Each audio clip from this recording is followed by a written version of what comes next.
Wait for the recording. Okay. Okay. Well, thank you everybody for joining us, for setting aside time to learn about this important topic. My name is Ruth Aime Beloni Rosario, the Associate Exec for Racial Justice here at the Synod of the Covenant. And we have with us the Reverend Dr. Chip Hardwick, our executive. And we are launching this new racial justice series on our Synod of the Covenant. This series is speaking series on various topics that intersect with race, racism, and how it affects us as individuals and affects and it has an impact on our communities of faith. And that's one of the things that we do as a Synod of the Covenant, equipping our leaders and congregations to go about the work and ministry of faith in a more educated and resourceful way. So today we are, well, before I introduce Liz, I want to share with you some of the things that are happening at the Synod of the Covenant. And as a reminder, everybody is welcome. Whether you're part of the Synod or not, to join our offerings. The first one that I want to draw your attention is next week. We're having another conversation on the Christian nationalism speaking series. That'll be Thursday, April 30th. Is it Thursday, right? At 10 a.m. And this one will be led by Miranda Cruz, and she is a professor at Indiana University. If I got that correctly. Yes, Miranda Cruz, she's a professor at Indiana Wesleyan University. Also, we equip our preachers, and we have what we call a monthly preaching workshops, and that take place every first Wednesday of the month. And next workshop will be led by Dr. Lisa Bowens, and she's a professor of New Testament at Princeton Theological Seminary. That will be May 6th at 10 a.m. as well.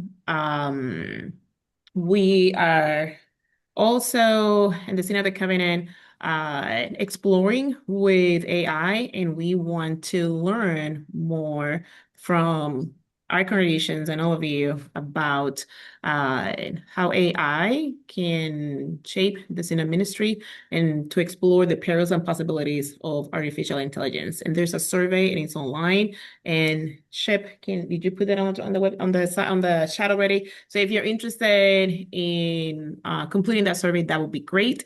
And the link to completing the survey is on the chat.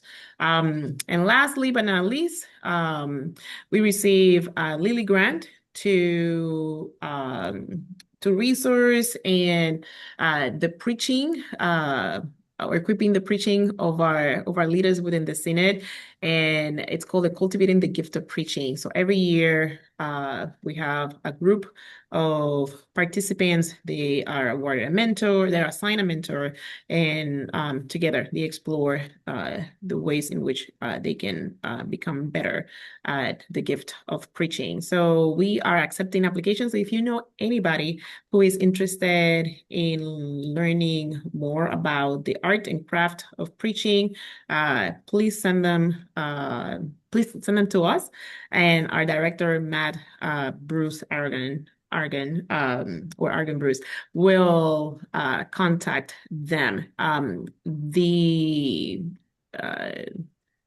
The program will start this June. We have the annual conference. The annual gathering is in June. So if you know anybody, we're still receiving applications. So please let them know that the application is online and refer them to us, and we'll be happy to guide them from that point on. And Shape, am I missing anything else? No? Okay. Well, with no more announcements, I want to introduce to you the Reverend Dr. Lis Valle-Ruiz. She is a professor at one of our seminaries, Presbyterian seminaries, McCormick Theological Seminary. She is a teaching elder, an ordained teaching elder with the Presbyterian Church USA. She is an educator. She was a lawyer. I think she is, but she's not practicing law. She's a force to be reckoned with. She's always telling us, inspiring us to think anew. And she's one of the reasons why that has helped me in my journey to have a more expansive view of who God is. So I think that in matters of the intersection of race, gender, and art, Liz is more than equipped to do that. And I want to address very quickly to the question of why art, what does that have to do with race? It has to do a lot with race. There are images that are constantly shaping and influencing what we think, and how we see others. And whether we like it or not, it's been a consistent effort to shape the way we think about others, the color of the skin, and it affects how we relate to one another and how we keep each other down or up, depending on those messages. So, Liz is going to tell us a little bit more about that, a little bit more about artivism, and I hope that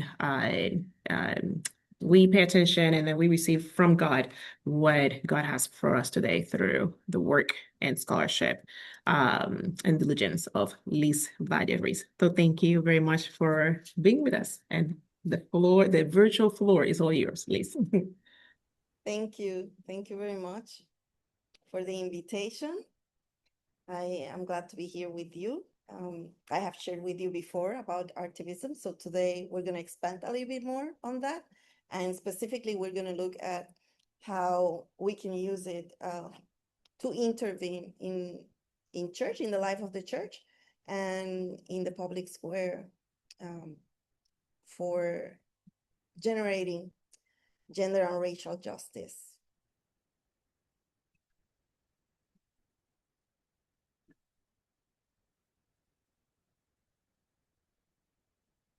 Is it working the way that I want it to work? Okay. Yes. Yes, it is. So, in a world marked by intersecting injustices, racialized violence, gender oppression, ecological devastation, and the alienation of contemporary life, Christian leaders are called to cultivate communities capable of truth-telling, healing, and courageous imagination.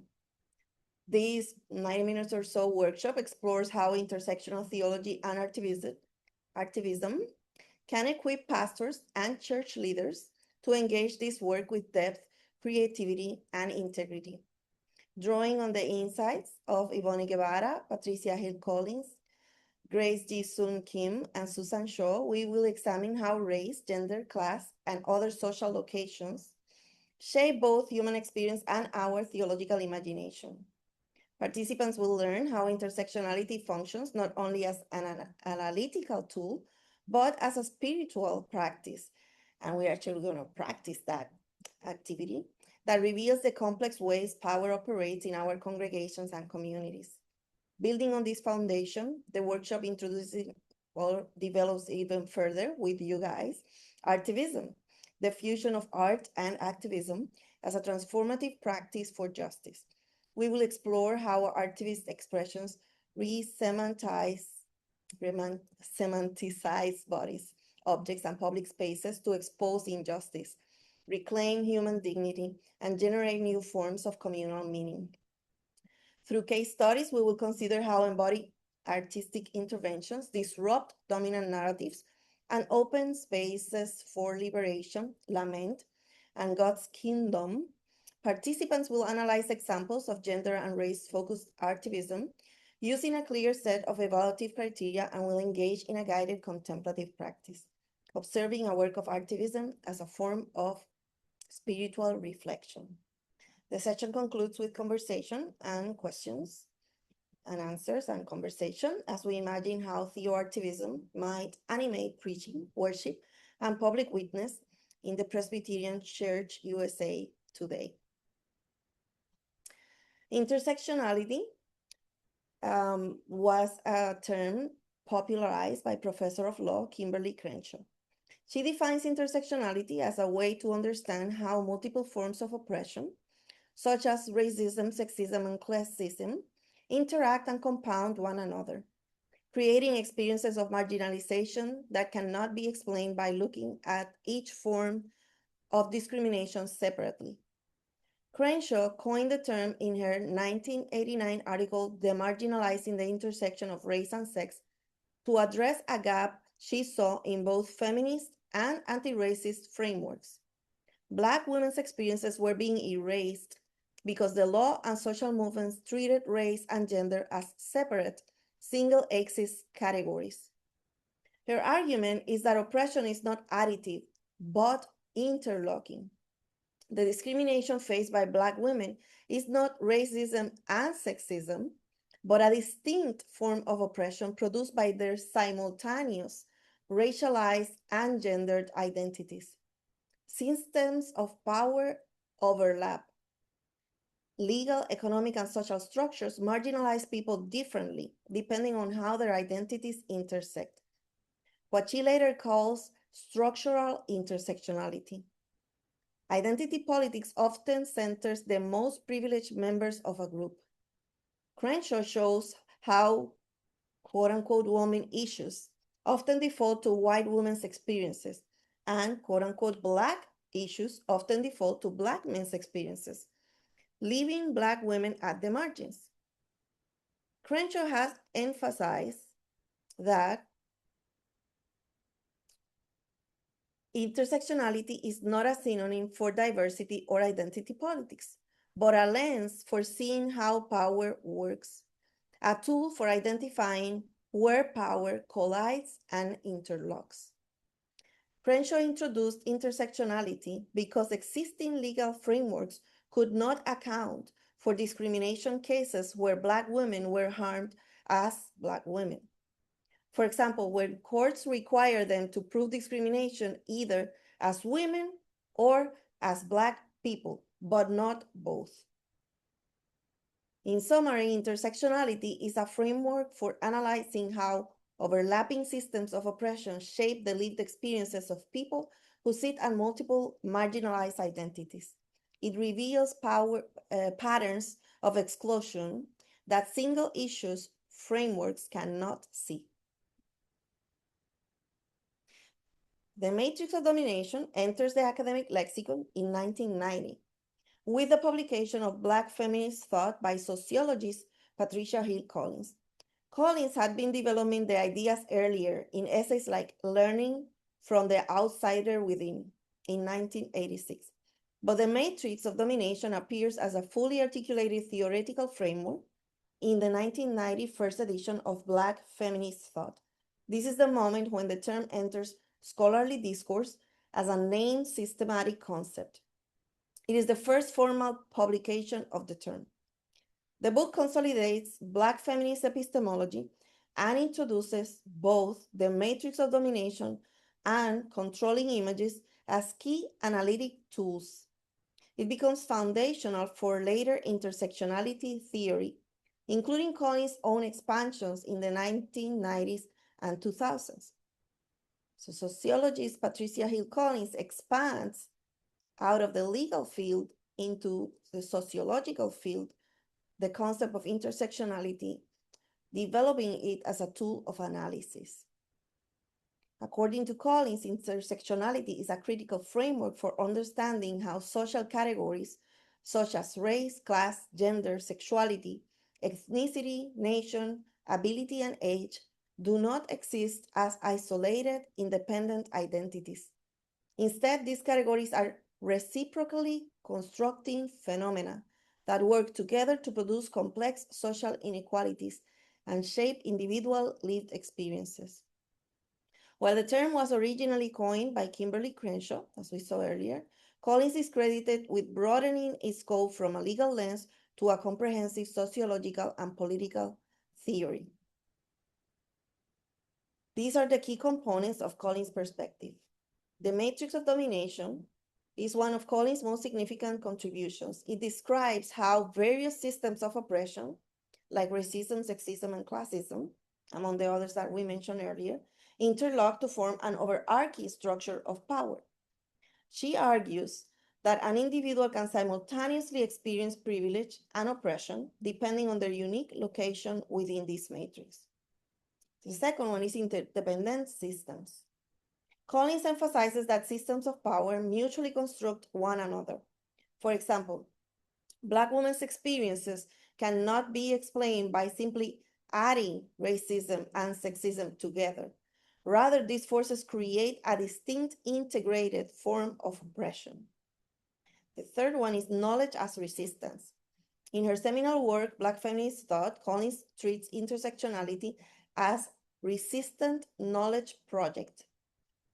She posits that marginalized groups possess a unique standpoint that can challenge dominant ideologies and serve as a tool for social justice and empowerment. The fourth one is analytical tool versus praxis.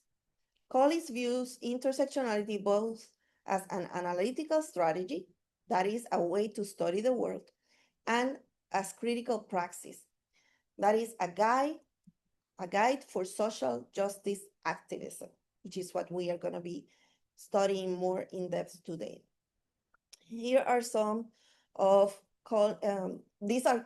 this is where we move into the theological work. Sorry. These are some of the core premises from Collins. In her later work, Intersectionality as Critical Social Theory, Collins outlines 4 guiding premises for intersectional analysis. Social categories are independent and interdependent and mutually construct one another. Intersecting power relations produce complex social inequalities. Social location within these power relations shapes individual perspectives and experiences. And solving social problems requires a comprehensive analysis of these intersecting factors. And now we move into the theological world with the work of Ivone Guevara. In 1999, Longing for Running Water, Ecofeminism and Liberation, Brazilian theologian Ivone Guevara published this foundational text that explores the deep intersections between ecological destruction, patriarchal Christianity, and the oppression of the poor, particularly women. Guevara contends that patriarchal Christianity and Western philosophical traditions have produced a way of knowing that privileges hierarchy, dualism, and control, resulting in the exploitation of both women and nature. She argues that this epistemology, androcentric and anthropocentric at its core, shapes theology, ethics, and social structures in ways that harm the earth and the poor. Therefore, liberation must be ecological, feminist, and communal all at once. More recently, Intersectional Theology, an Introductory Guide in 2018, this accessible text by Grace G. Sun Kim and Susan Shaw applies the analytical tool of intersectionality to Christian theology. Rather than providing a traditional fixed systematic theology, this book offers a methodological framework for readers to examine how their own identities and social locations shape their understanding of God and the church.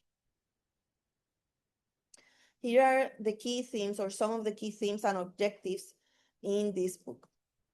Theological reflexivity. The authors emphasize that all theology is contextual. All theology is contextual.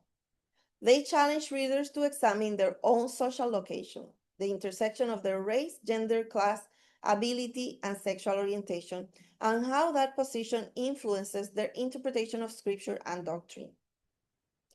Second, a tool for social justice.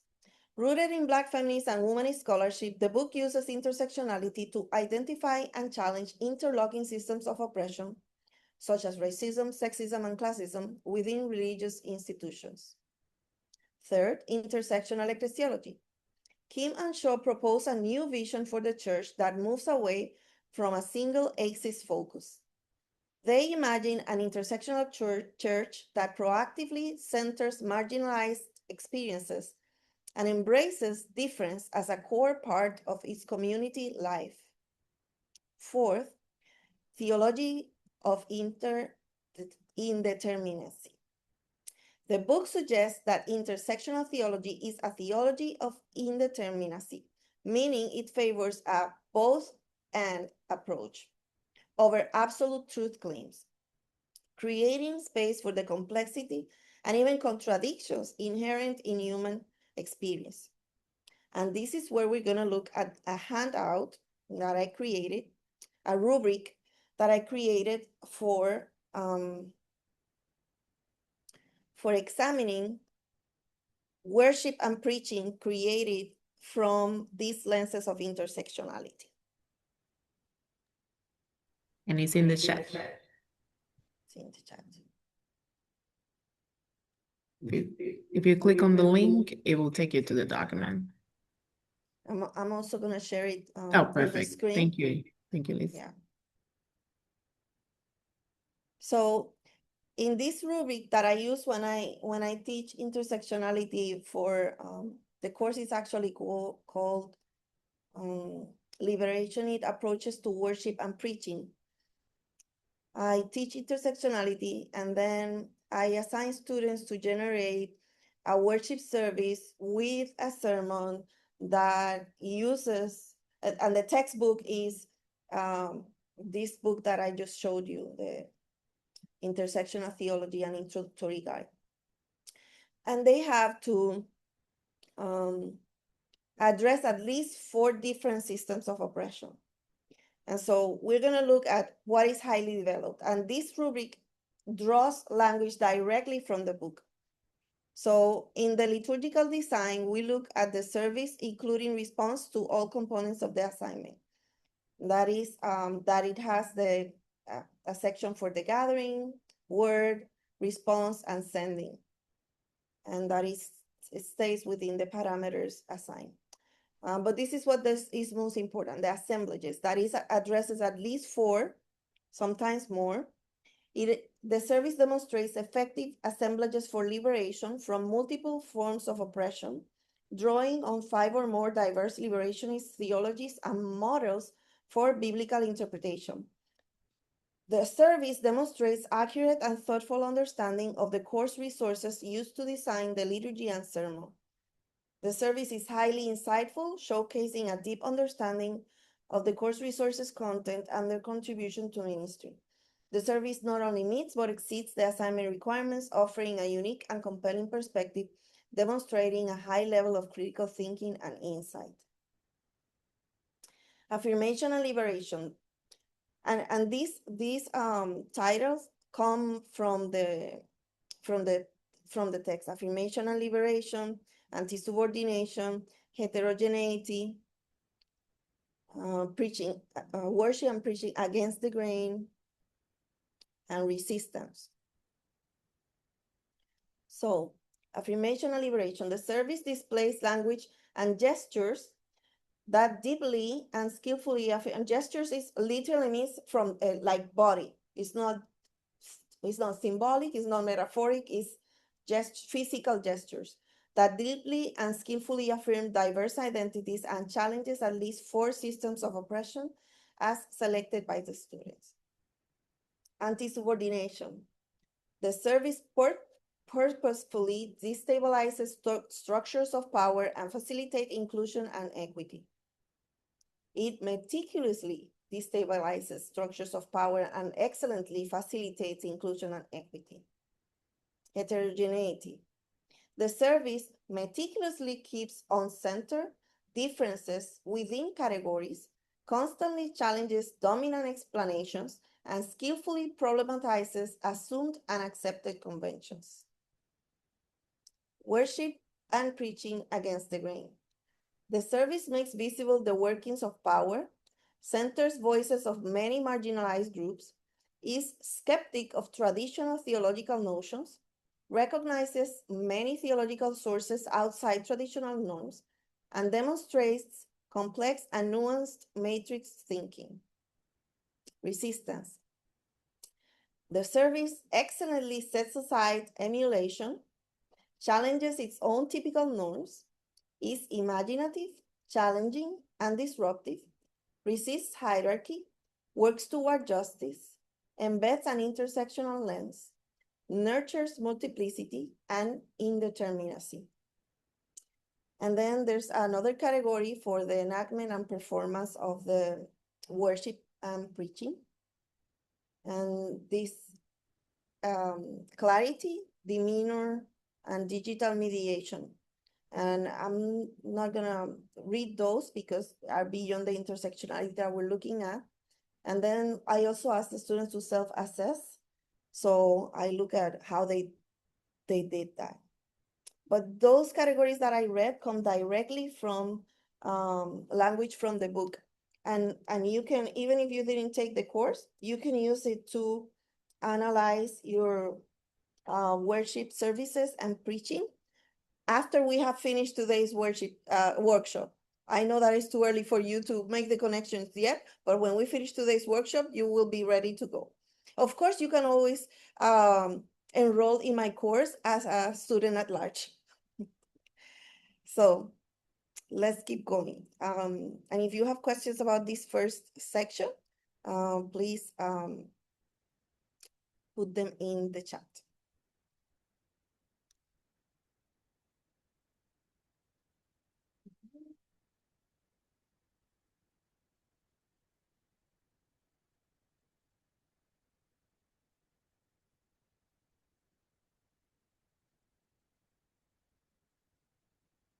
So now let's move to theological activism. I'm gonna go quickly over this. Yeah. There is a question in the chat. I just don't know if you want to answer now or you want to answer later. Thank you, Eddie. Yes. Yeah, probably now because it's related to that section. So the question asks, how can this rubric be integrated into weekly worship and liturgy design? How this material be accessible to all, not just scholar or student of divinity? And then another one says, I want to confirm what I think I am understanding about intersectionality. Yes. Those are the two comments, yeah. Yeah, basically, after the worship is done, you take the rubric and you analyze the worship service using that rubric. So my students are divinity students. And of course, there's language there that refer to the course, but you don't have to take the course. You can ignore that part. So just use what you know about intersectionality and about different systems of oppression. And so in the first part, there's like 5 lines. So you choose like at least 3, right? And the ones that we typically start with are sexism, classism, racism. Those are the 3 that most people start with. So you can move to 4 by adding ableism or colonialism or heterosexism. And then from there, you start analyzing the worship service and the sermon using the rubric. That's how you do it. That's the short answer. And to get even better at it, you can buy the book that I mentioned, the Intersectional Theology. It's a very accessible book. Again, my students are not scholars, and they are able to use this rubric to analyze worship services themselves. They are pastors, like you are. Like some of them are not pastors, they are church leaders, like some of you are. So that's basically how it works. Yeah, and intersectionality, again, is the idea that these systems of oppression, they work together as a puzzle, they interlock to create distinct ways of harming people. And we are trying to dismantle that because sometimes our worship services, especially in the Presbyterian Church, are full of ways in which we reiterate oppression. And the idea is that when we create that awareness, then we can start seeing that and trying little by little, just chip away the things that we are doing that harm people. and create that space for that theology of indeterminacy, create that space for contradiction, so that the space for diversity, not only in the words of the liturgy, but also in the actions, in the ritual actions that we use in worship. So theological activism, this is just a refresher of a previous workshop. Liz, sorry. There's another one? Chip had a question about making sure that we all understand, or he understands that he's, what, I don't want to speak for you, Chip, but that his understanding of intersectionality is exactly what you described. So he put it in the chat. What does it say? Yeah, it says, let's see what it says. It says, I want to confirm that what I think I'm understanding about intersectionality. It sounds like the most important takeaway is that oppression impacts women and it impacts Blacks, but oppression is worse yet for Black women. Not that it's a competition of oppression, but that basically looking only at one aspect of oppression rather than the way that two or more aspects intersect means that we do not fully understand the impact of oppression on someone who is in at least two categories. Yes, that's part of it. Okay, do you want to expand it? Do you want to? Yes, it's just the important thing is like just adding them together is not enough, because it's very distinct. Mhm. And yeah, It's more like a nuance. Is that what you're Yeah. saying? yeah, it's very nuanced. And Okay. so and it's very important that it's not, intersectionality is not equivalent to, so it's not identity politics. It's not like Black women are at the bottom of the totem pole. Okay. It's different for different people. Like, Okay. take a Black man who is also disabled, who is also queer. Mm-hmm. Those are three categories of, so it's not about identity politics. It's about how the systems of oppressions interlock and create particular conditions that that harm a whole community of people. So it's not like hierarchical, like we go this one and then this one and this Yeah. one. But like you're saying, interlocking that, you know, or Yeah. multidimensional. So you can be Yeah. you can be here, you can be here, and all those things are Yeah. affected, impacted. And the most important thing, that it is a lens of analysis. A lens of analysis, that's helpful. Okay. Yes. So it says, so it is the idea that intersectional oppression is worse than other types of oppression, or just different? It's not so much as worse, but different. That is why it is a matrix. Well, it is a tool of analysis. It's not for us to look at, oh, they're worse off, but rather it gives us a lens to look at the world. Got it. And so some of the slides that I showed before give us like,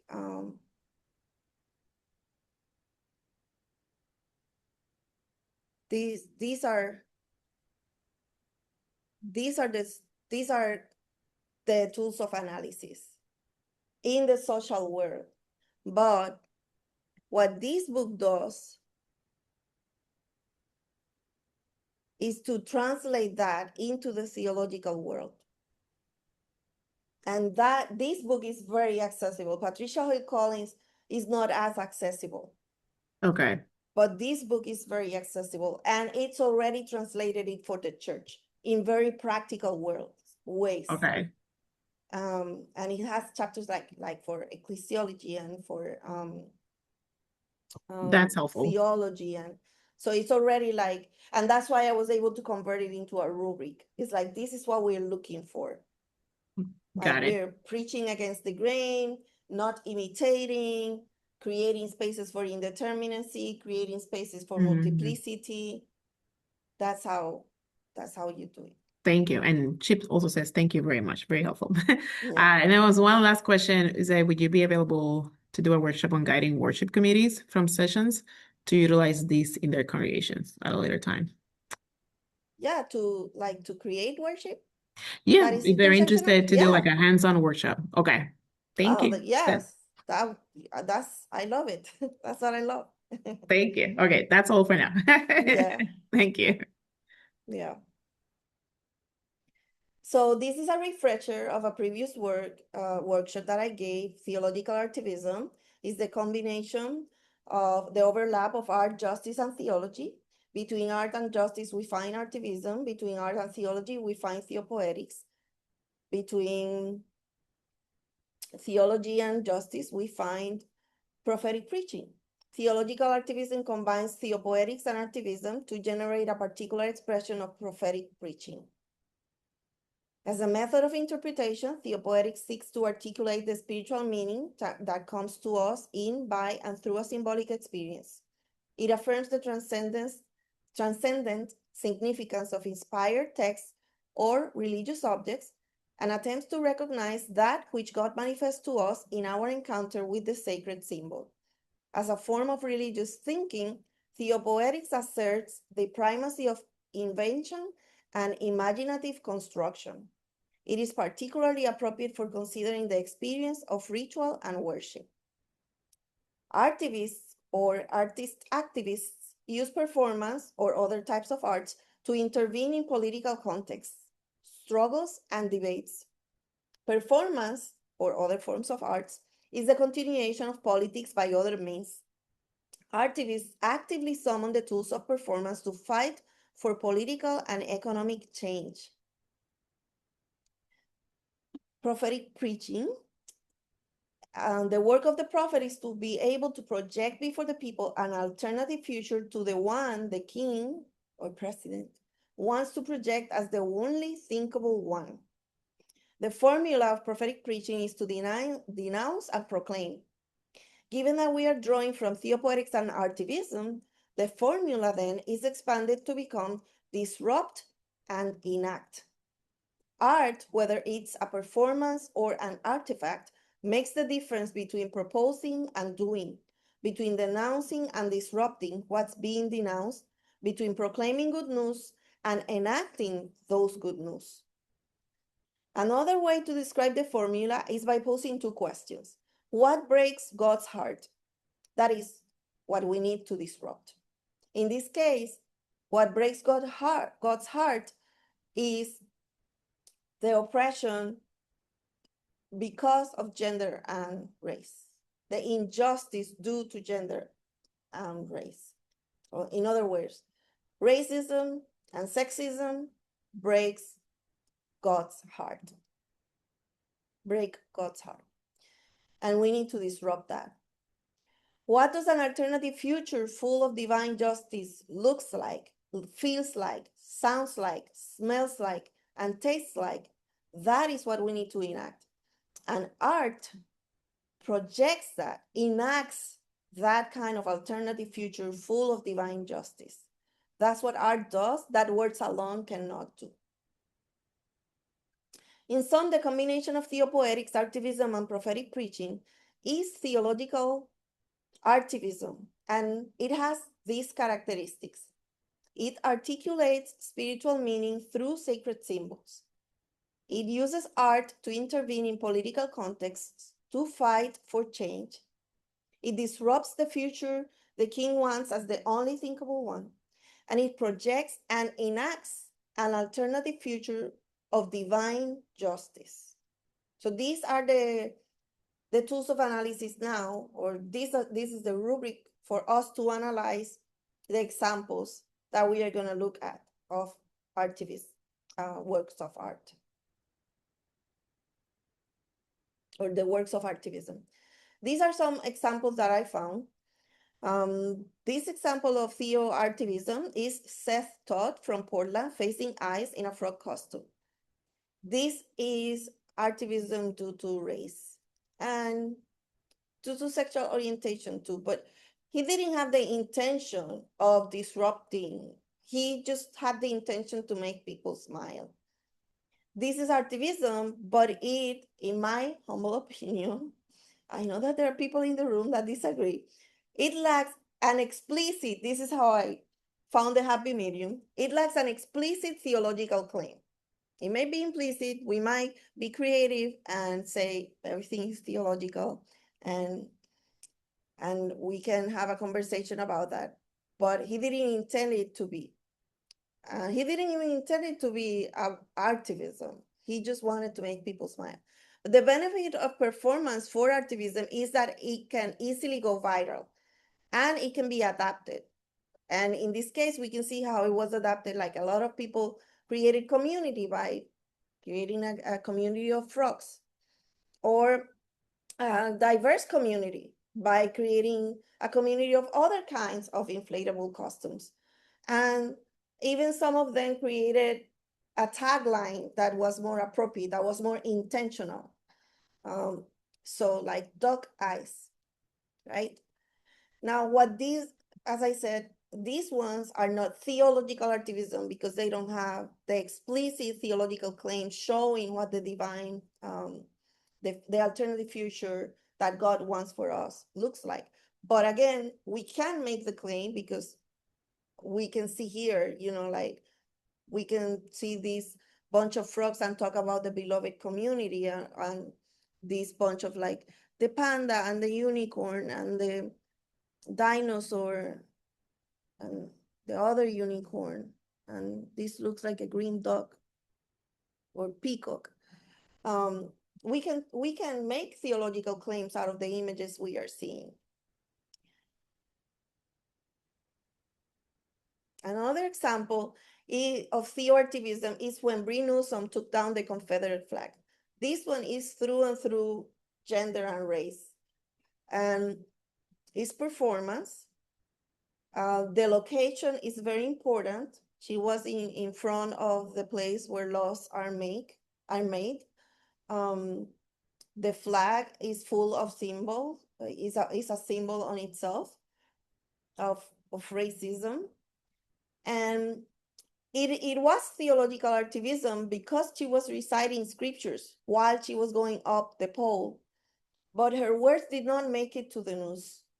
Nonetheless, this was theological activism. Even the theological claim was silenced by the media. The other part that didn't make it into the images was that there was a white man embracing the pole at the bottom, so she wouldn't be electrocuted or harmed in any other way by the authorities. This is another example. These are the Stations of the Cross at Palm Beach County Courthouse, and this one shows what makes God cry today. I'm gonna play this reel, and I want you to notice the photographs under the text in the reel.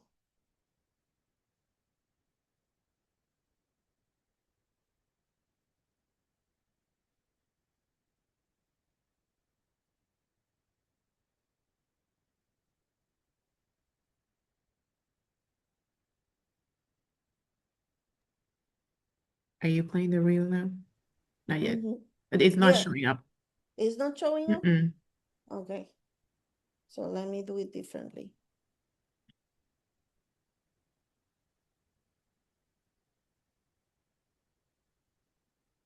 There we go. Okay.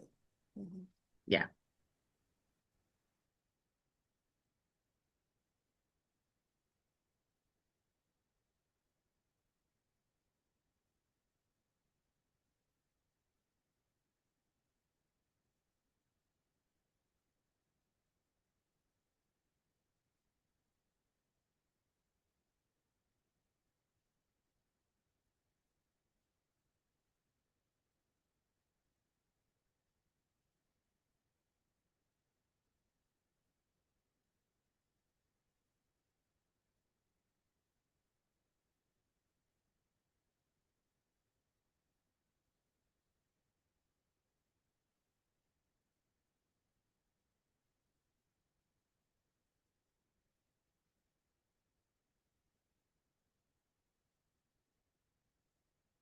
This is theological activism because it is denouncing, it's proclaiming or making a theological claim, but it is not enacting an alternative future of divine justice.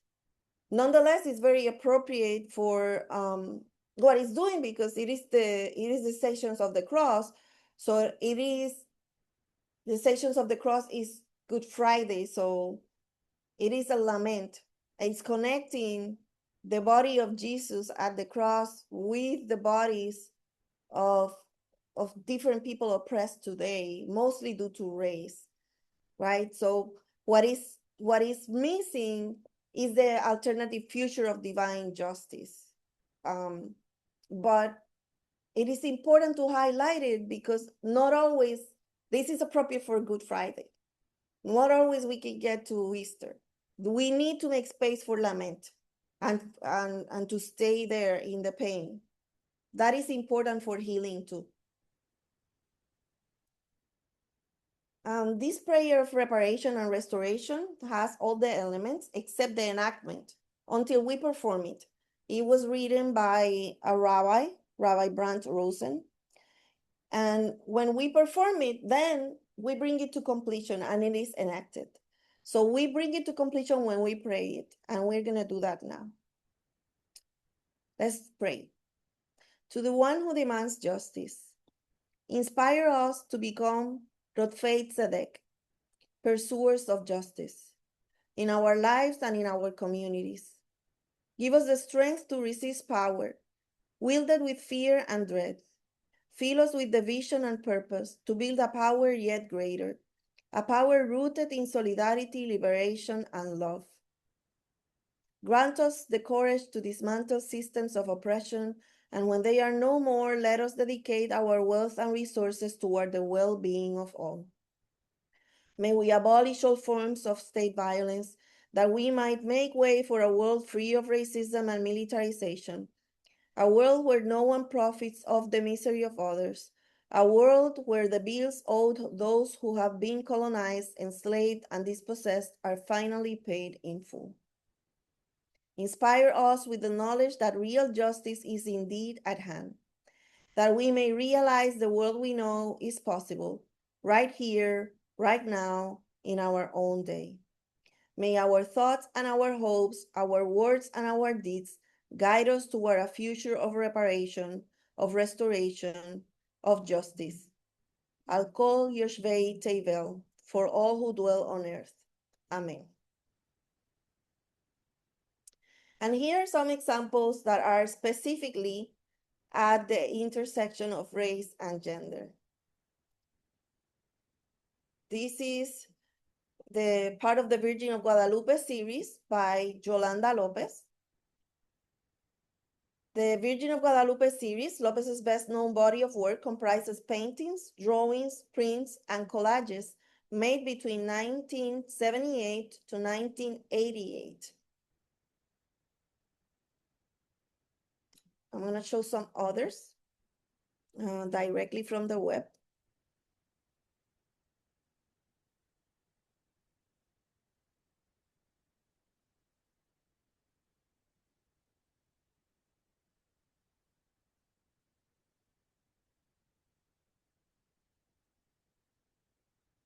This one is from the art. The artist is posing by the mural, is public art, and is Drep is the name of the artist. And she's doing it to celebrate the humanity, beauty, and strength of Black British women. So in a world that tells Black women that they are ugly and weak, in a world that oppresses Black women, she is making these gigantic works of art to celebrate that they are powerful and beautiful. If I switch, can you see this other one? The L? Yes. Yes. Okay. So these 5 women got together to the same thing. So they are doing activism through murals to denounce the killing of Black men following the death of George Floyd. So they did all these murals for Black Lives Matter. And again, there's not an explicit theological message, but there are implicit theological messages that we can talk about. Well, here he has angel wings, right? That's a theological message there. So these are also at the intersection. These are Black women doing the art to intervene in the public square and propose a different kind of world. And then there's the question, should art be used only by the people? If we're talking about art for gender and race justice, are we going to leave it only to Black women who do the art? And the answer is no. So I want to show you a few works of art done by artist Emmanuel Karunakaran. During this past Lent, every day of Lent, he generated a work of art. And I chose a few in which he was addressing gender and race. He is a very committed ally. And this one is about Mary, and a sword will pierce your own soul too. And he has whole reflections to go with each work of art that you can look at later. Maybe I should give these links to you too. This one is about Martha and Mary, and he reflects about why do we need to choose? Like, we shouldn't choose. It's both and, which is part of what intersectional theology and introductory guide is arguing. We need to, that's theology of indeterminacy, both and. So those are the examples I wanted to share with you today on how art can intervene. I want to engage in a practice of observing works of art as a spiritual discipline, for you to see how this can also have an impact on our spiritual lives.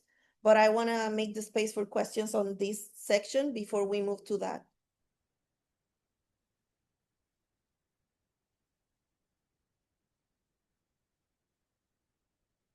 Why are you smiling? No, I'm just waiting. Questions, comments,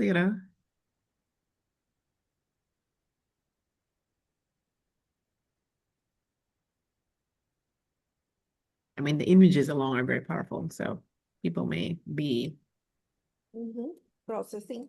Yes. Oh, Yes. that's exactly. I tend to have that effect on people. Yes. Leave them speechless. True. No lies there.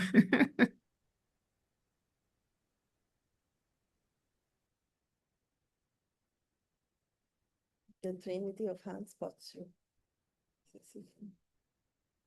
Yes, that is true. It's easier for me to recognize artivism than to imagine creating it. So one way to start using it in the life of the church is to use already created images. That's why I wanted to start today by doing this practice of observing works of art.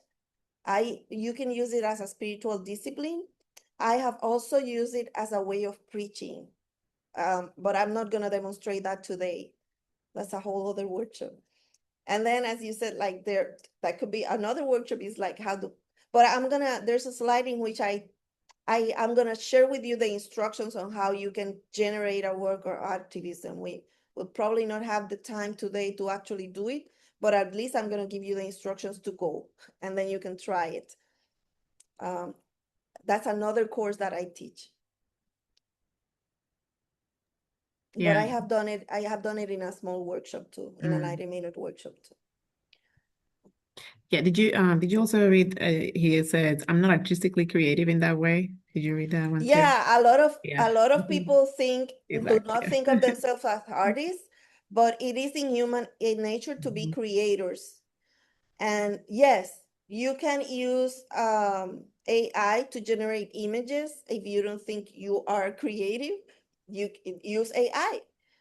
But it doesn't have to be. So I shared images, but I ended with images by Black women and by a man from India.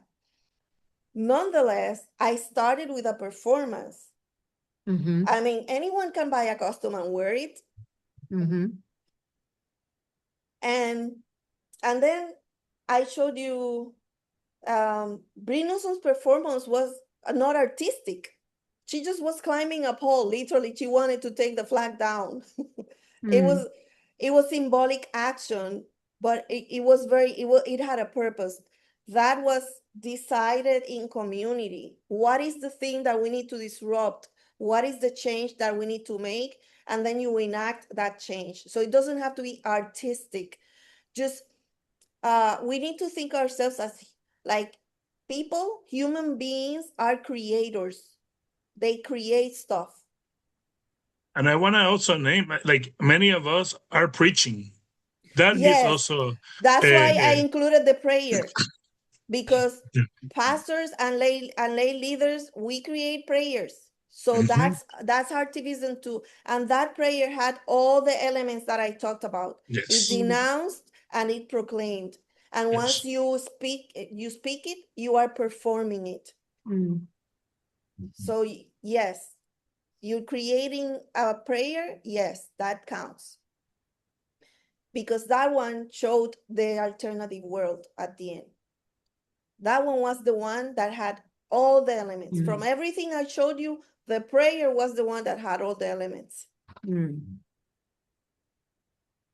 Can action become art Exactly. artistic? Because, for example, when you mentioned the woman with in the pole, the picture then became art, right? But the action Yes. itself wasn't. Like if about a Yes. sermon that is preached and is recorded, and somehow it can get dissected or can and then put into images, that action can then become art, even in the case of preaching, the performance of it also makes it art. Am I okay? Exactly. Yes, if you don't have to create the art. If Okay. you use that image that you took from the newspaper and use it in your sermon, you are doing activism.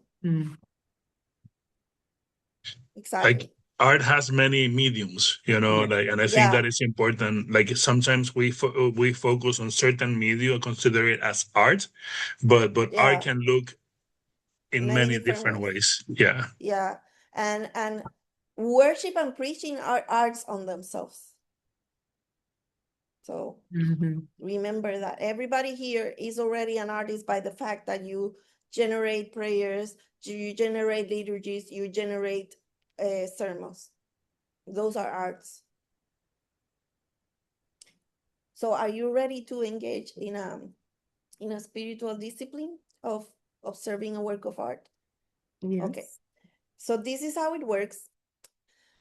I'm gonna show a work of art, and I'm gonna guide you through. It's gonna be a meditation, right? A guided meditation.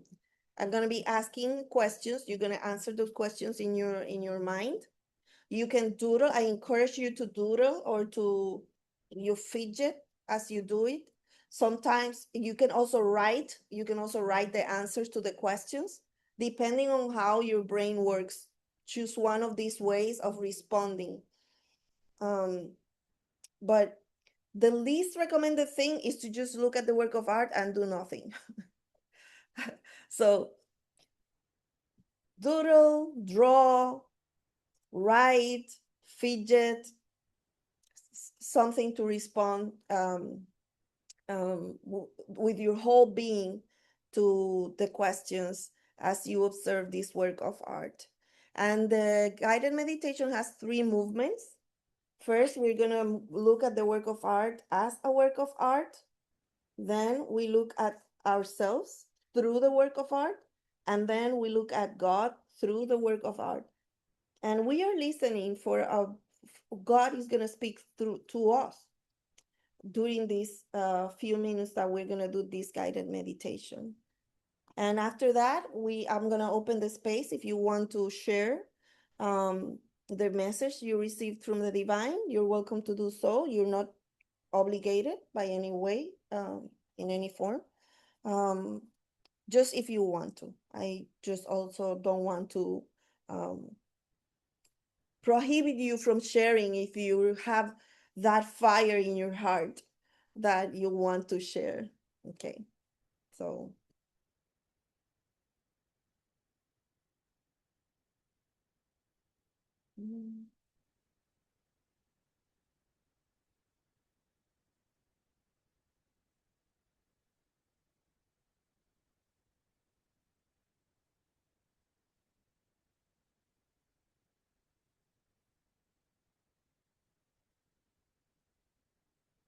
Look at the work of art.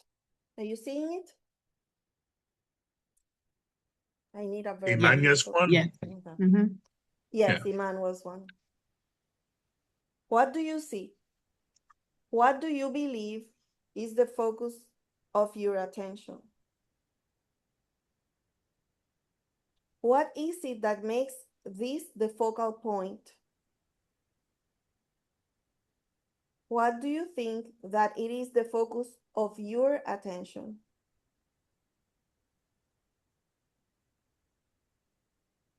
The first thing that I noticed were the raised fists. Oh, no. Sorry. Oh, I'm just thinking. Yes. Oh, thank you. Later. Later. No, I'm kidding. Because we don't want to disrupt each other's.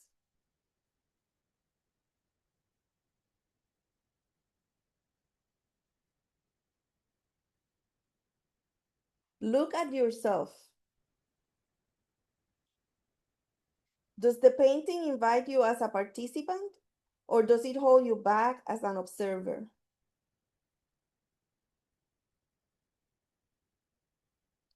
What emotions do you feel when you look at the work of art?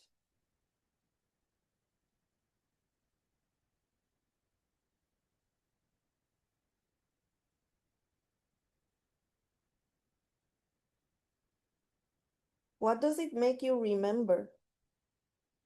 Think of a place, a person, or an object or experience.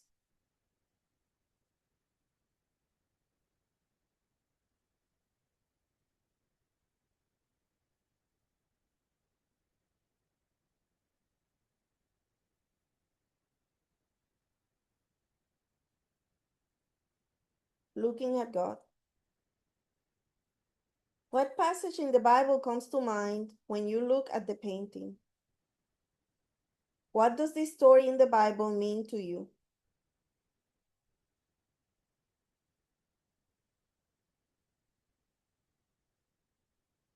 Do you believe that God is in this painting or not? Do you believe that God is in your life or not?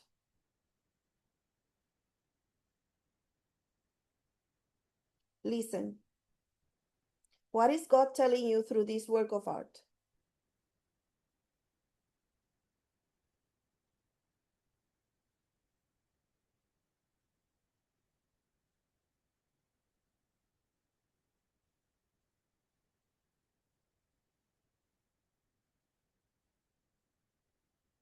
Finish with a silent prayer to God.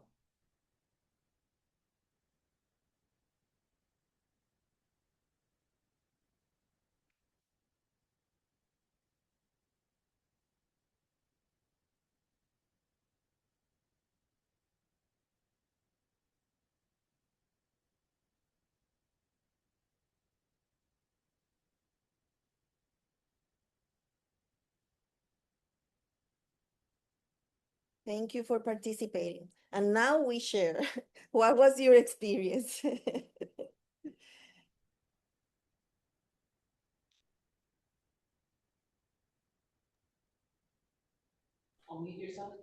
Yeah. I'll say it now. I'm sorry that I was so ahead of the game. I noticed the two hands raised were the things that I first noticed. The kind of the force of that.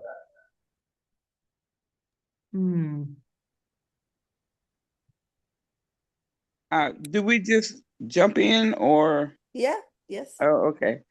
The first thing that stood out to me was the unity of the group and the protection, the intersectionality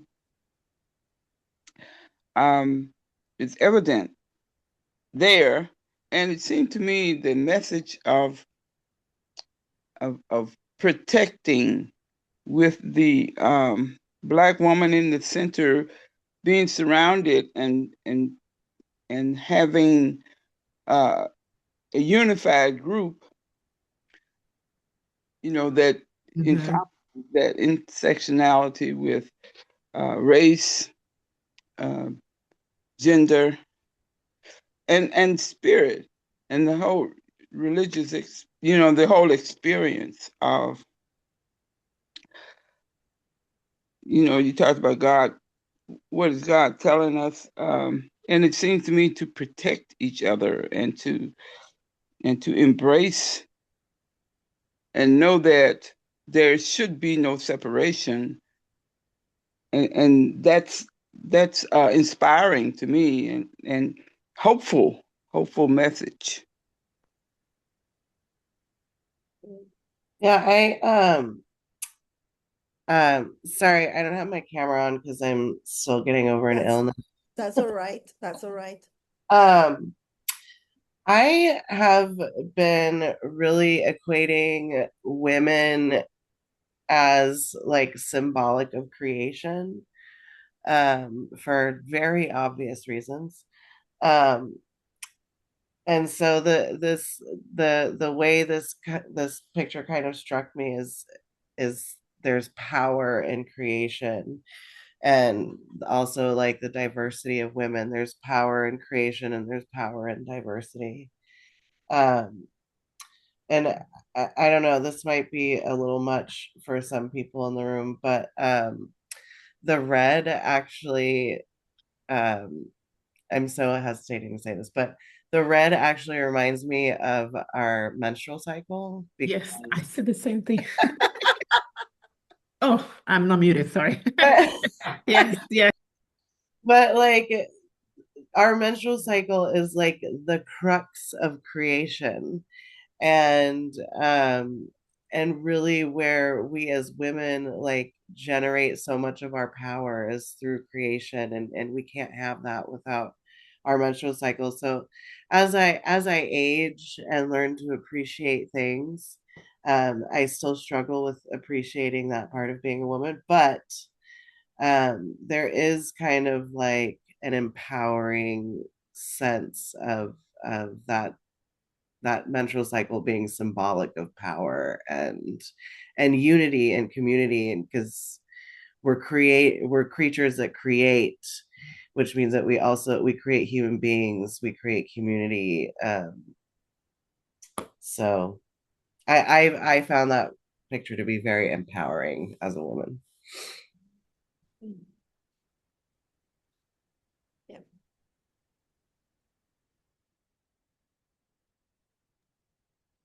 Anybody else? We have Eddie who said in the chat, I saw joy, fight, and solidarity. Anybody else wants to? Yeah, Ruth Aimee said one of the passages that came to Oh, mind yeah. was the woman bleeding for 12 years who touches Jesus' garment. Yeah. Yeah, it's interesting because last night in class we were talking about the Eucharist, and we read an essay in which there are churches in this world in which menstruating women are not allowed to take or minister communion. And we were talking about like, okay, how we can counter that.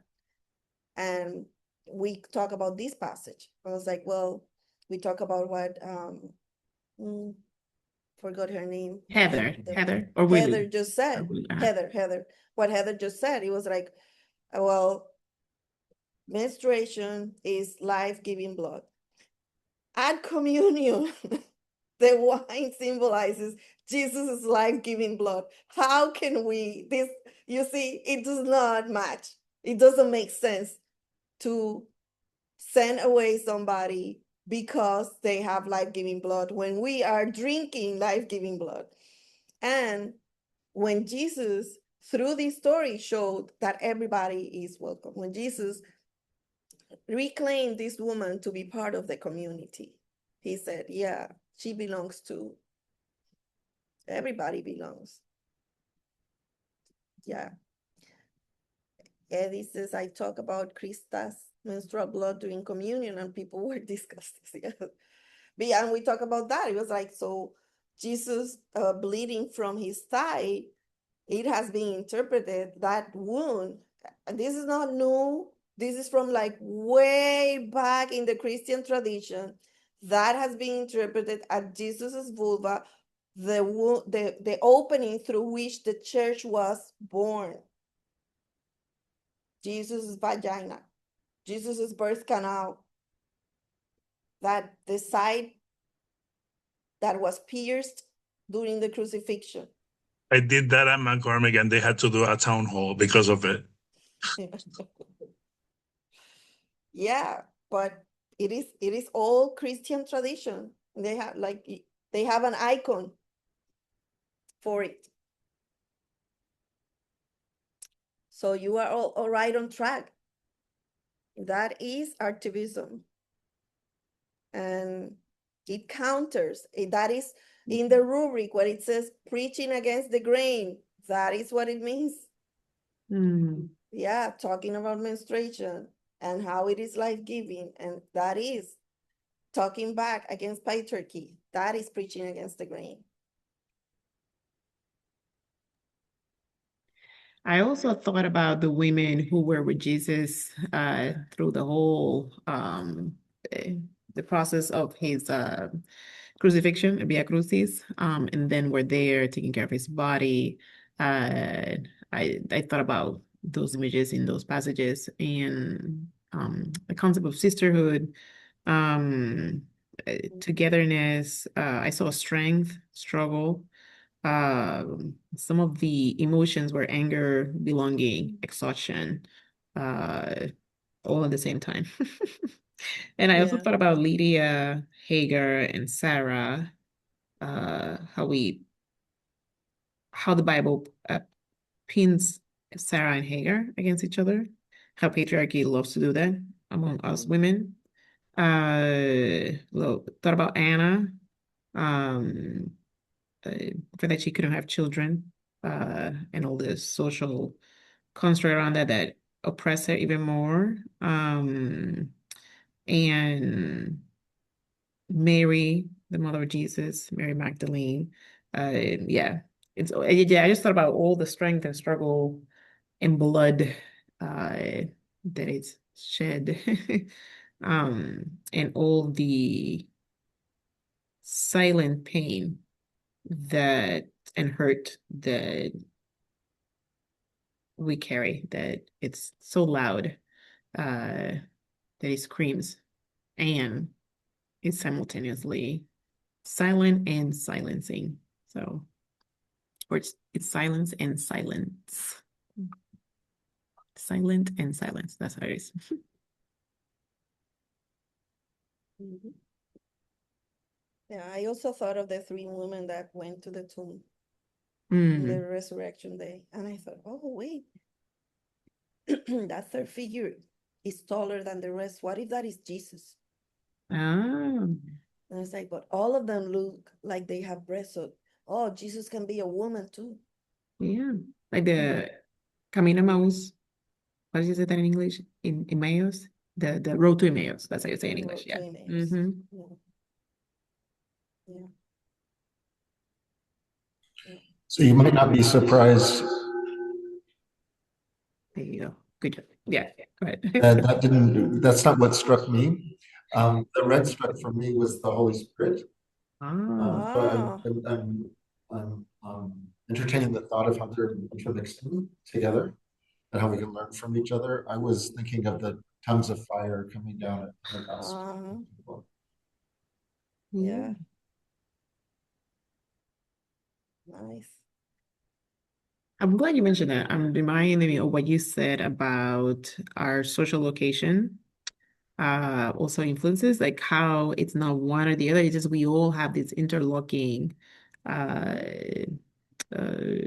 places. I mean, there's even in what we're sharing, there's intersectionality, right? Like, it's not hierarchical, but it's just how the different constructs created by human beings have places, and then that also informs us how we see art and also how we create art. So it's yeah, that's very interesting to me. Mhm. How Yeah. one can be many things at the same time. Yeah. Yeah.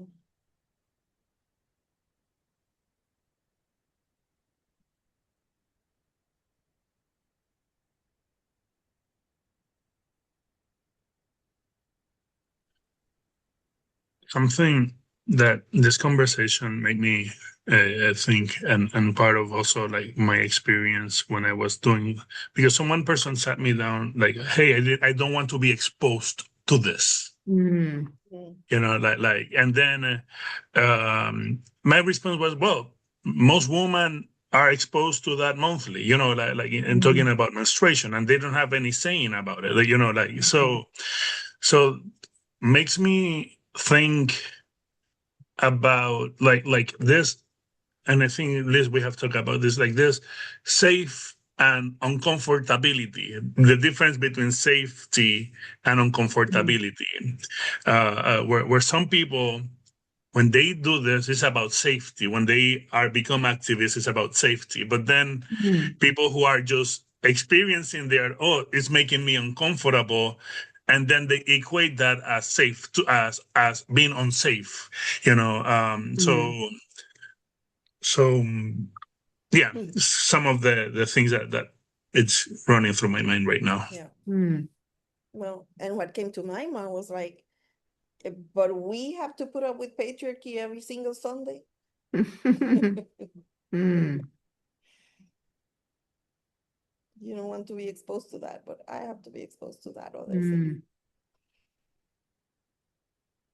Mm. Thank you for participating. As I said, I'm going to share with you some tips to how do you generate it, but this is one example on how you can use somebody else's art in the life of the church for spiritual development.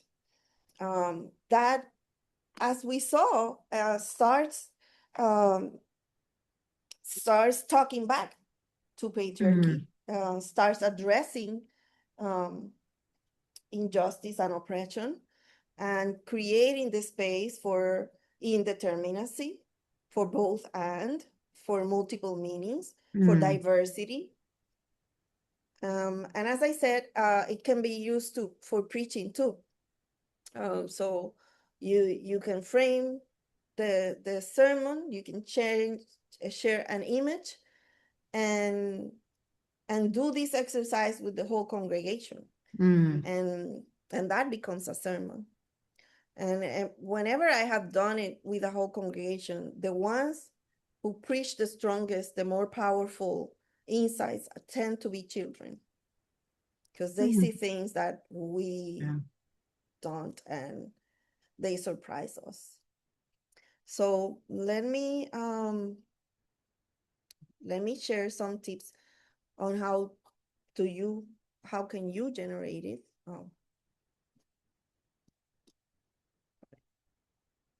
I need a second to switch back. Okay.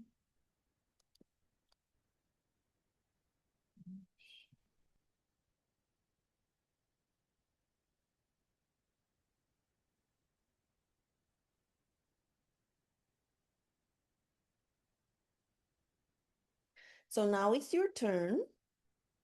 Here are some tips on how to generate a work of activism.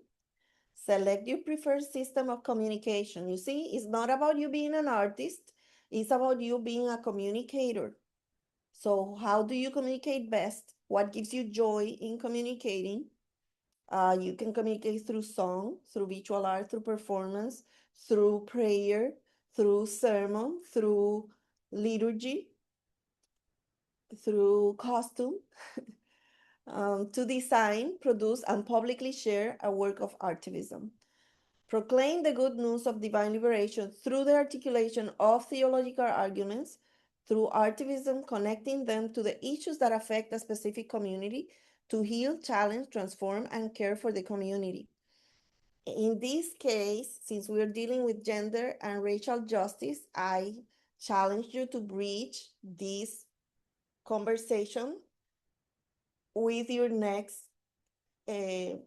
communal worship by trying it, addressing gender and racial justice. And then take that as the issue that affects your community, and try to heal, challenge, transform, and care for the community, bringing about justice. In your work of activism, try to include relevance, to that issue, to the race and gender injustice that is affecting your community, that will witness the work of activists in your congregation or the surrounding community. The issue you select must be based on analysis. Analyze the issues that afflict a specific community and that require intervention. Bear in mind that sexism and racism take very specific shape in your context. So try to be as specific as possible without entering in specific cases that people may feel like, oh, she's preaching about me, because then you know how that goes. That's not good. So be specific to your context. Don't be generic about like, oh, we are addressing gender and racial justice. No, like, how is that?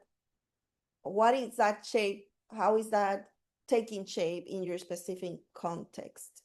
And then address it in that way.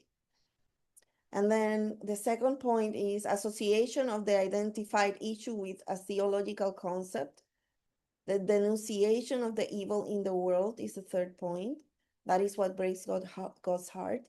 The fourth point is, what is your proposal for an alternative order in the world?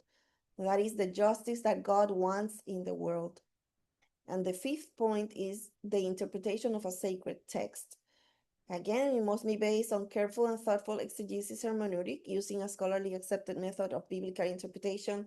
And nowadays you have those tools available to you through like the weekly preacher, the weekly text, even Bible Gateway. There's lots of, just Google it. Even AI can help you do the research to do the exegesis.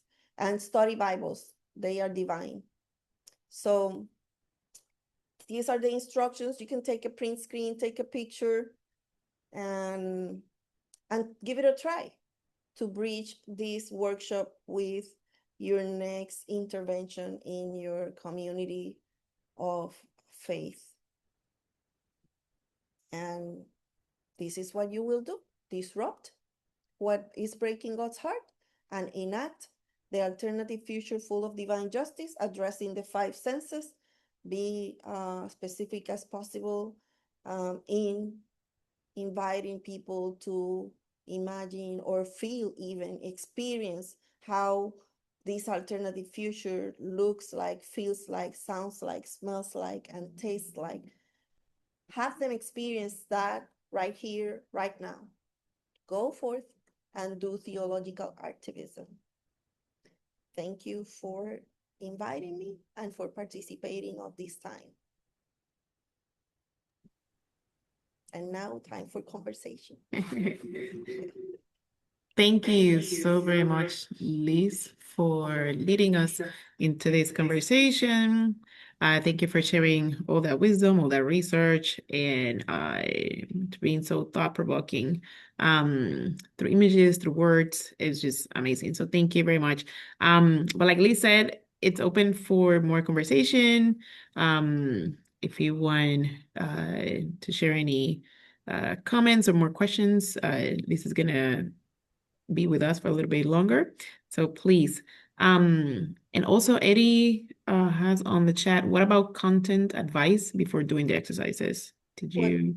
Yeah, can you say more about what do that? you mean I by don't Content understand. warning, trigger warnings, Thank you. Like a like safety check because thing.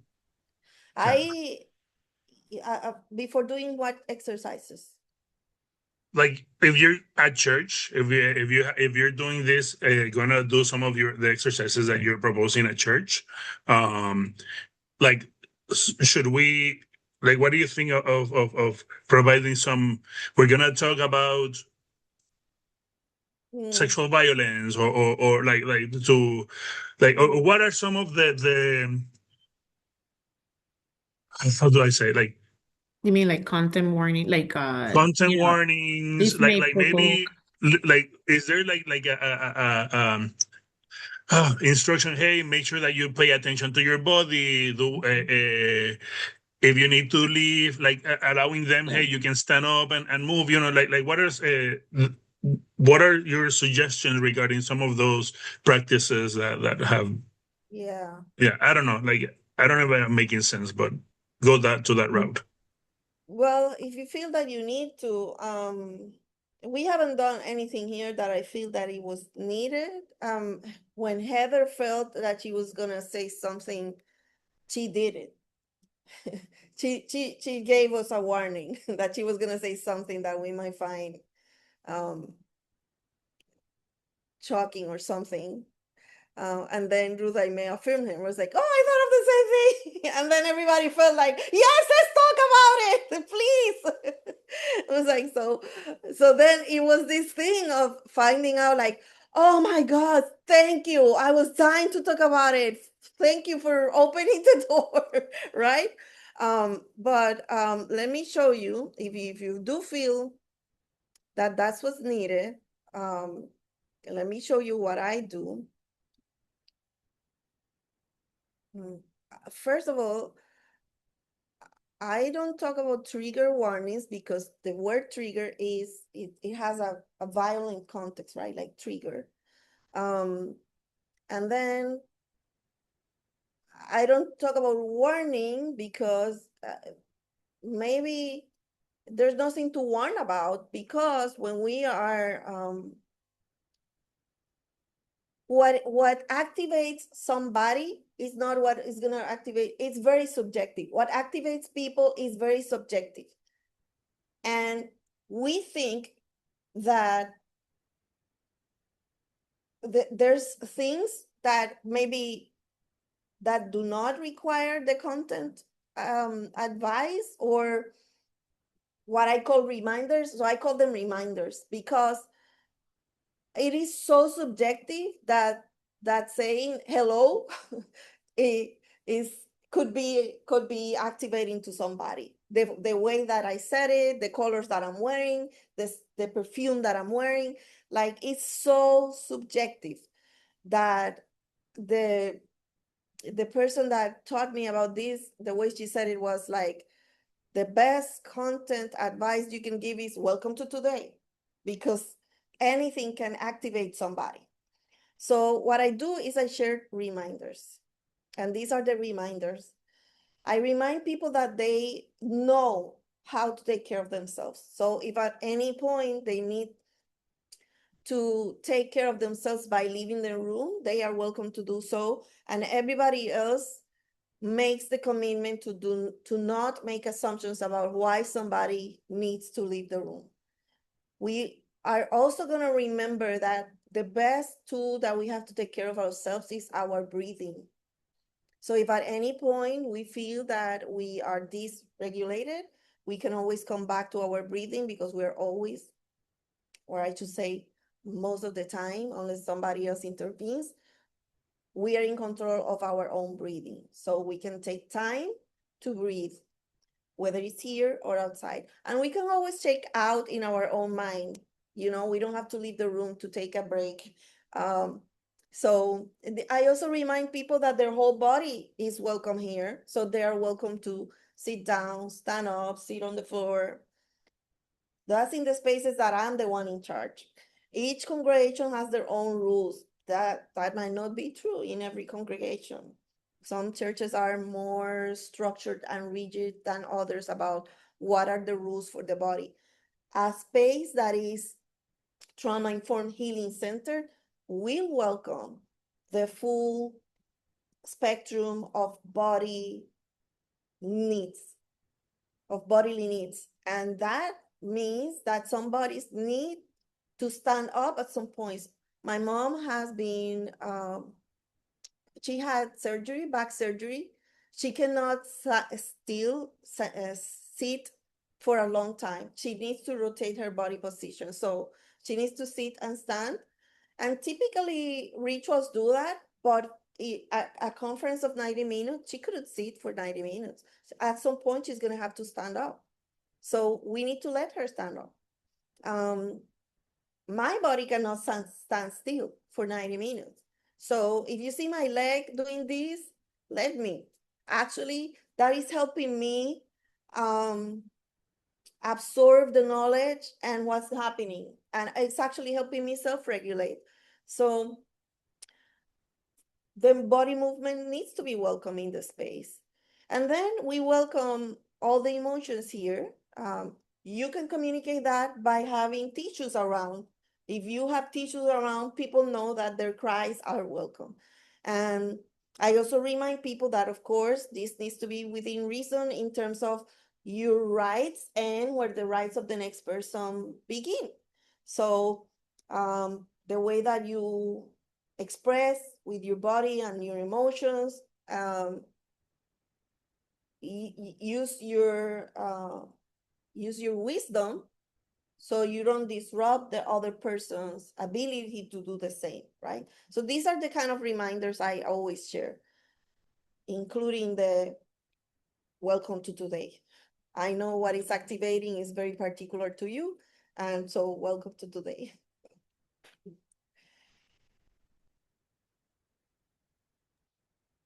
Thank you very much. Anybody else? Oh, Chip, did I see your hand? Yeah.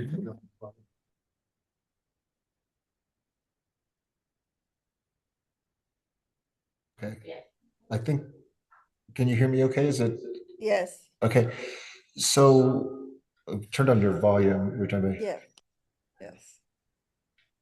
So one of the things that I think about for preaching is that one of the primary tasks of preaching is to persuade people to change their actions. That through the Holy Spirit, it's not all up to us, of course, but that as it's probably my primary frame for preaching is preaching as an act of persuasion. It goes back to rhetoric, of course, from Aristotle and all of that. But I'm thinking about the juxtaposition of this kind of artivism, which can sometimes be quite shocking to people. That might make people just, like it's a little too much for me. Like how you think through the mix of approaches that are more gentle, if you will, so that they could maybe move a step in the right direction.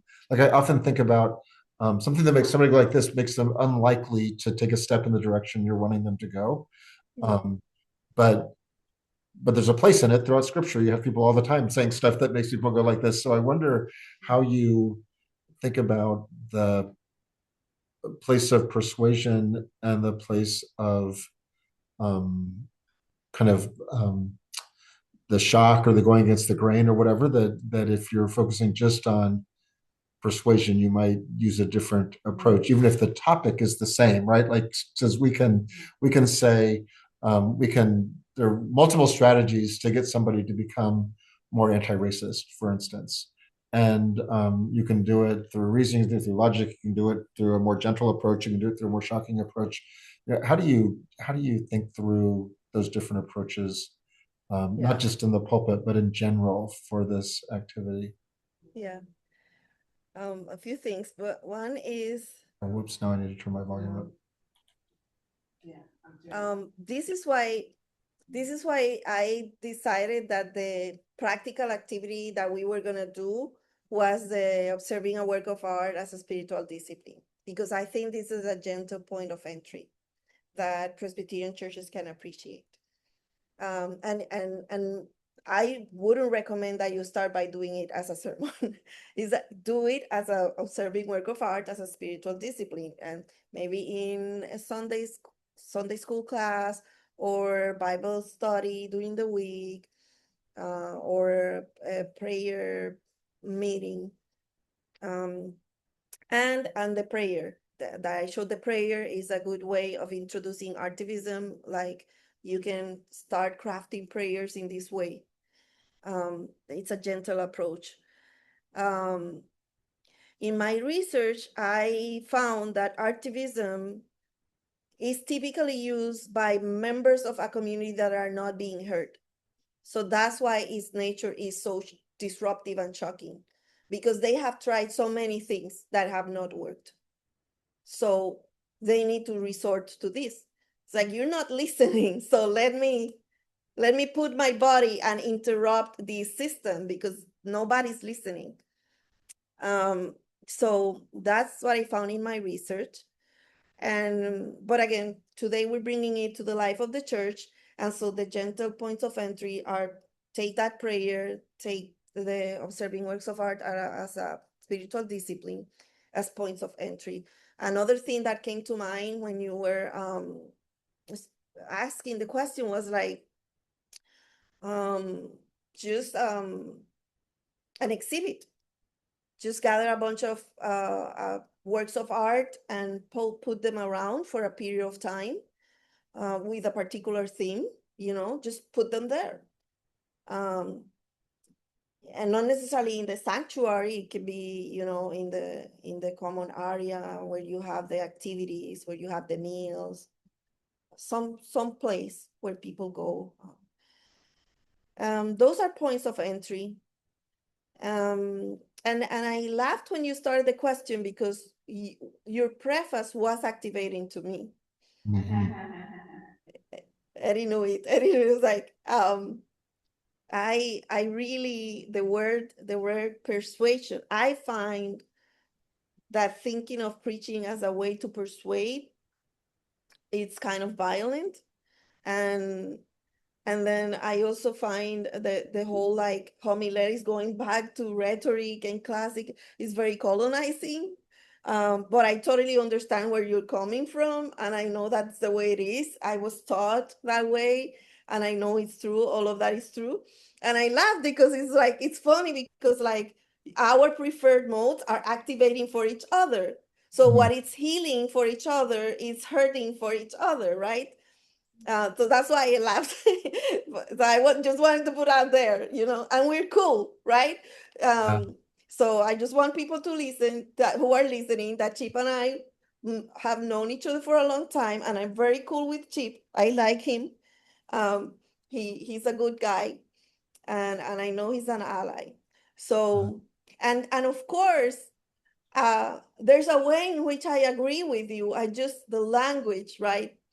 There is a way in which, like, of course, I'm doing this because I would like people to be more anti-racist. That's the whole point. But I don't want to persuade them to do that. I would like for them to, and then you said, of course, it's not us who persuade them. It's the work of the Holy Spirit, which is a very reformed theology. I was like, so I don't want to persuade them because I can't. Really, it's God who does that. In my pedagogy, my philosophy of pedagogy or my philosophy of education, I can't persuade people. I just show them how they're hurting and then they decide what they want to do that. Or I show them options and then they decide what option they want to choose, right? And so, but these activism, again, it attracts me in a different way because I belong to certain communities and I have reached the point of you're not listening. So I want to interrupt this thing because I cannot take the pain anymore. So I need to resort to shock and disruption and enactment of I need to enact the world that I need right here, right now. And I don't care if you agree or not. I need to make this world safer for me and my people and the community that I belong to. So thank you for the opportunity to share those things and for asking that question again. Yes, definitely you need to start gentle. And that is why that's why I chose to include that prayer from the rabbi, because we can definitely start with the prayers and we can definitely start with a spiritual practice. And we can definitely start with an exhibit of works of art produced by women of color or people of color who are doing the work, and just put them there and say nothing. Just put them there with the little blurbs. And that's how you start. Yeah, I really like that because even as I was reflecting on the conversation about the color of red, could you turn the volume down, Rutene? That it would be different if you as the facilitator had said, so this red represents menstrual blood and you need to be thinking about this in this way, than having it come up from other participants and the things. So even that, like, I think that would be the dynamic of some of the shock that might come in the conversation. It's different if the leader is like proclaiming this is what it is versus the conversation evolving, that this is what I see, feels different and less, I think less, potentially less off-putting or more expansive, I guess. Is what And the truth is, I didn't think of it as a blood. It was like, because I haven't had menstruation for many years because I had a hysterectomy. So I was like, oh, that's interesting. I didn't even saw that, right? But I'm glad that it was put here. Yeah. And I promise you, I'm not leaving because of that. I promise you, I just have a lunch at noon that I need to leave to go for. But I'm very happy. I'm so happy for what you shared and what I learned. So thank you for making the space. Thank you for making the space for this. Thank you, Chair. Anybody else want to say something before? Thank you so much, Liz. And I also wanted to, I've been rolling around the word discomfort because I think especially in the white church, and the white church, I don't want to say especially in the white church is my context. So I feel like I can speak to that. White people in the church really don't like being in that area of discomfort. And I know in my own experience when I was preaching in a rural white church, they're very much like, this is the day the Lord has made. Let us rejoice and be glad in it.